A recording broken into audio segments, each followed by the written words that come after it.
ഞാൻ തെറ്റ് ചെയ്തിരിക്കുന്നു, ഞാൻ പാപം ചെയ്തിരിക്കുന്നു. ഫഖൂലു പറ ജനങ്ങളെ, കൈഫ അൽഖാ മുഹമ്മദാ, ഞാൻ എങ്ങനെയാണ് മുത്തുനബിയെ കാണുന്നത്, ഞാൻ എങ്ങനെയാണ് എന്റെ കണ്ണുകൊണ്ട് തങ്ങളെ കാണുന്നത്. വവജ്ഹി ബിഅസ്വാബിൽ മഅസി മുബർഖഉ,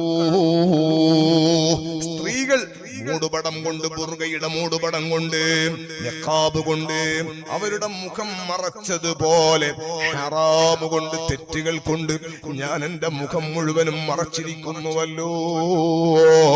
പിന്നെ ഞാൻ എങ്ങനെയാണ് എന്റെ ഹബീബായ സ്വല്ലല്ലാഹു അലൈഹി വസല്ലമ തങ്ങളെ കാണുന്നത്? തങ്ങളെ കാണണോ, കൽബിൽ നിന്ന് ഹറാം ഒഴിവാക്കൂ. തങ്ങളെ കേൾക്കണോ, കാതിൽ നിന്ന് ഹറാം ഒഴിവാക്കൂ. തങ്ങളോട് സംസാരിക്കണോ, നാവിൽ നിന്ന് മോശമായത് ഒഴിവാക്കൂ. തങ്ങളെ കൽബിൽ കുടിയിരുത്തണോ, ഹൃദയം ഒന്ന് ശുദ്ധിയാക്കൂ. തിരുനബി സ്വല്ലല്ലാഹു അലൈഹി വസല്ലമ തങ്ങളെ മഹബ്ബത്ത് വെക്കൂ.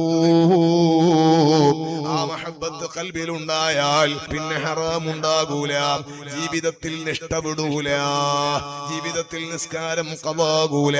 ഖുർആൻ ഓതുമ്പോൾ നമുക്ക് ക്ഷീണം വരില്ല, സ്വലാത്ത് ചൊല്ലുമ്പോൾ നമുക്ക് മടുപ്പ് വരില്ല.